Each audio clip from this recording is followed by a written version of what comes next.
किताबें झांकती हैं बंद अलमारी के शीशों से, बड़ी हसरत से तकती हैं महीनों अब मुलाकातें नहीं होती। जो शामें उनकी सोबत में कटा करती थी अब अक्सर गुजर जाती हैं अशी मांडणी आणि शब्दांची जादूगरी केवळ गुलजारच करू शकतात, यात कोणाचंही दुमत नसावं। लाखोंच्या जखमांवर मलमांचं काम करणारे म्हणजे ते गुलजार। बॉलिवूडमध्ये दर शुक्रवारी एखादा तारा उगवतो तर एखादा मावळतो, पण 5 दशक सलग आपलं अस्तित्व राखून ठेवणं ही काही चेष्टेची गोष्ट नाही। केवळ यशाचं शिखर गाठण्यासाठी हे अस्तित्व टिकून ठेवलं नाही, तर आजूबाजूच्या जगातील गोष्टी अनुभवून त्याला गुलजार करणं हेच त्यांचं काम। त्यामुळेच तर गुलजार आज आपल्या सगळ्यांचे आवडते आहे। त्यांच्या शब्दात सांगायचं तर ते 89 वर्षाचे प्रियकर आहेत।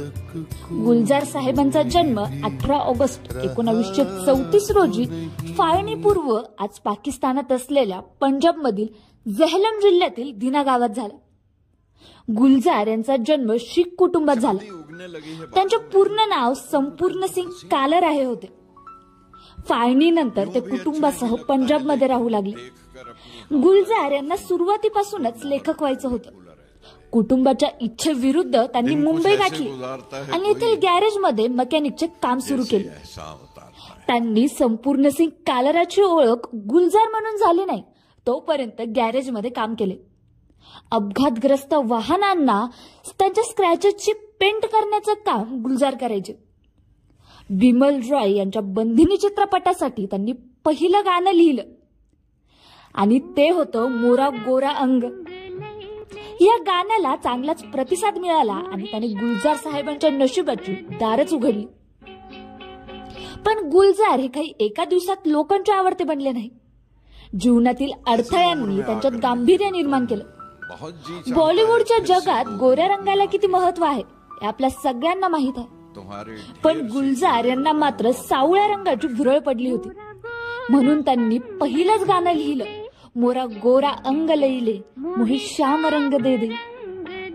पटकथा लिहायला बसले तर आनंद सारखे चित्रपटाची निर्मिती झाली।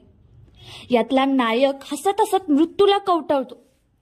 त्यांच्या चित्रपटांमध्ये भावनांचा कल्लोळ दाटलेला दिसतो। दूरदर्शनवरील मालिकांचा विचार केला तर मिर्झा गालिब समोर येतं।